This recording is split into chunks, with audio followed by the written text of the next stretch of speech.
Hello students, let's start the second part of this chapter, footprints without feet. In the first part we have studied that Griffin, a scientist, swallowed some red drugs and he became invisible. First he went into a big London store, he enjoyed there, he got some clothes from there, but early in the morning when he got up, he was chased by the man there, okay, when the store was opened. Later on he went to Drury Lane, where he entered a theatrical shop and got some clothes. I had to wear some whiskers and a false nose. Now he was visible to other people. Now the next point, that is arrival in Epping village.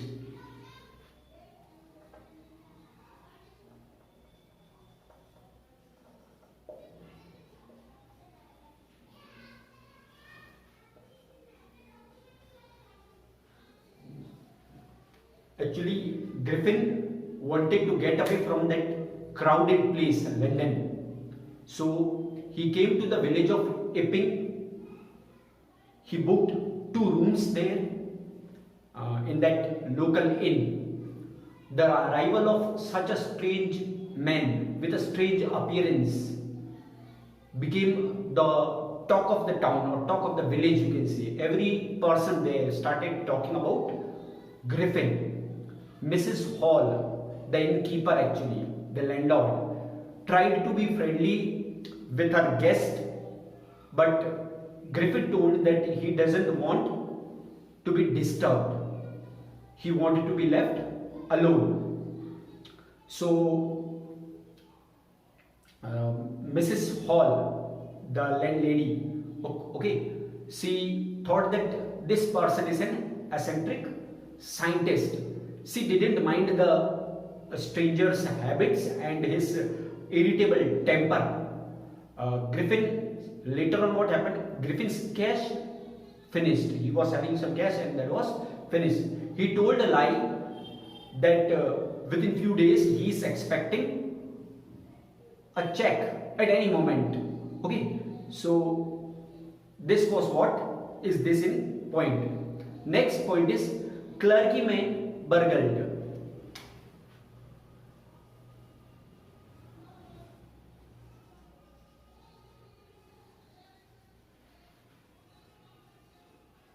Burglary, you understand, means stealing something.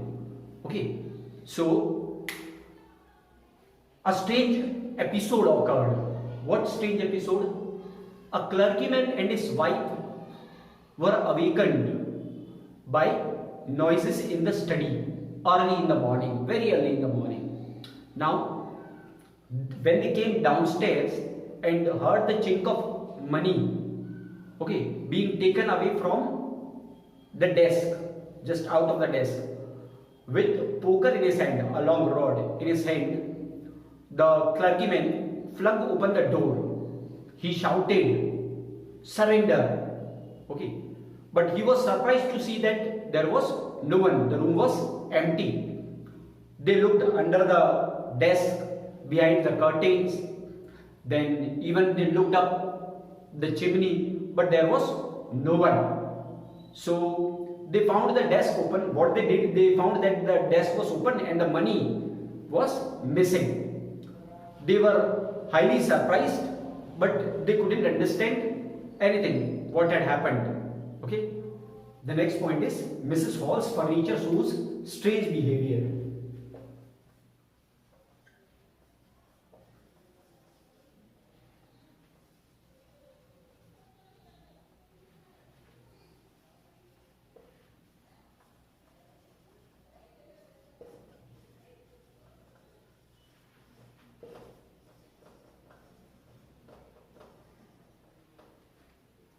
Actually, the landlord and his wife, Mrs. Hall, woke up early in the morning, the next morning.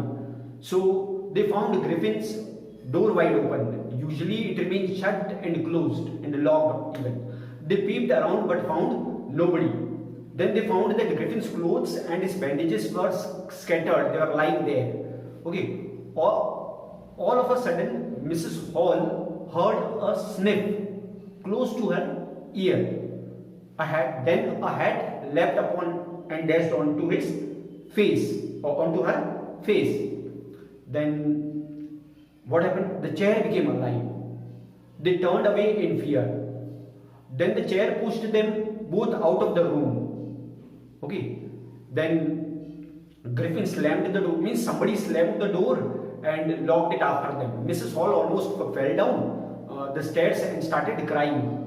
Now they were sure that the room was haunted by some spirit. Okay, maybe a spirit has come there.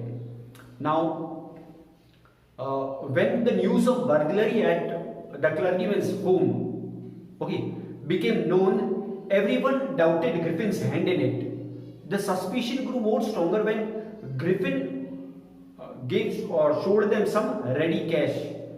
Earlier he had no cash. Okay, so the suspicion or the doubt, you can say, it raised a lot. The next point is invisible man shows himself.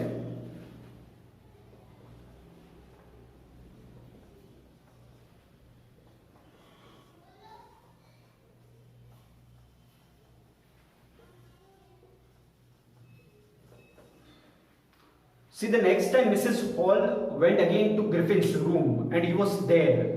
So she asked what he was doing to her chair in the room and how he entered a locked room. At this, the scientist became very furious. He lost his temper and shouted, "Okay, I'll show you." Suddenly, he threw away all his bandages, whiskers, spectacles, and the false nose he was wearing. The horrified men in the bar were staring at a headless man. The next point is encounter with Constable Jeffers. Encounter with Constable Jeffers. Okay. The police constable, Miss Jeffer, who had been informed earlier, arrived now. So he was totally surprised that he was to arrest a man without head. Okay. And there followed a wonderful scene. What was the scene? Griffin started throwing away his clothes one by one.